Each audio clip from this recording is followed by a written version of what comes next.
ma-establish yung leadership mo. At iba yung mag-lead sa'yo, dapat ikaw ang leader.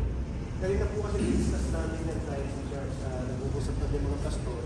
Kahit gaano kapait yung pastor, kung mga susunod assistant, hindi maganda. Walang political will. Ang pastor po kasi, kung alam niya na namumusap ang Panginoon, sundin siya o hindi. Iwanan siya o manatiling miyembro. Mananatili siya sa sinasabi ng Panginoon. So ito po yung katangian na nakita ko sa ating mayor. Amen. Ngayon, kung meron man silang inuungkat na personally huwag natin pakialaman yun. Ang concentration po natin, yung performance sa community. Correct. Yun po kasi pamantayan ko. So when it comes to performance, yun ba ang haharap sa atin sa harapan ng Panginoon? Na i-justify natin sarili natin, wala tayong kasalanan.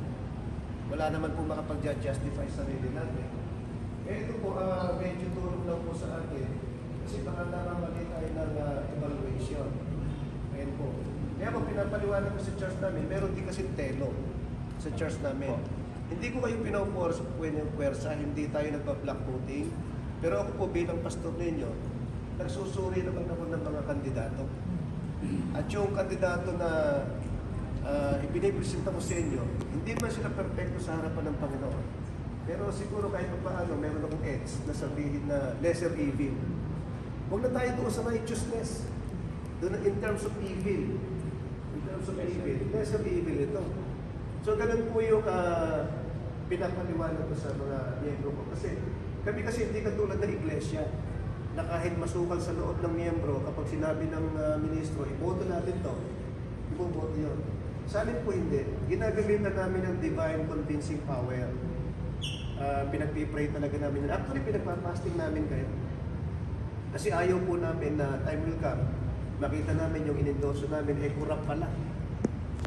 Kaya sinasabi ko, walang perfectong politiko.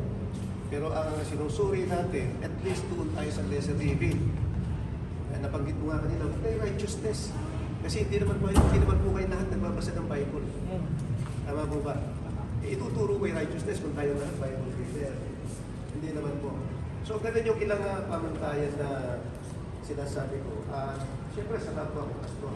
Huwag po tayong mahihiya kasi ito po nasa page, di ba?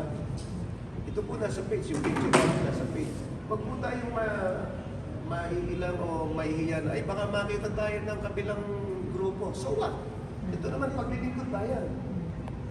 Nagyan po ba na yun? Paglilingkod bayan naman po ito. Kung halimbawa, tatanggihan ninyo, ibibigay po ito sa mga nangangailangan iba. Nagkataon lang po, privilege tayo na tayo po yung na-consider dito sa simple blessing na yan.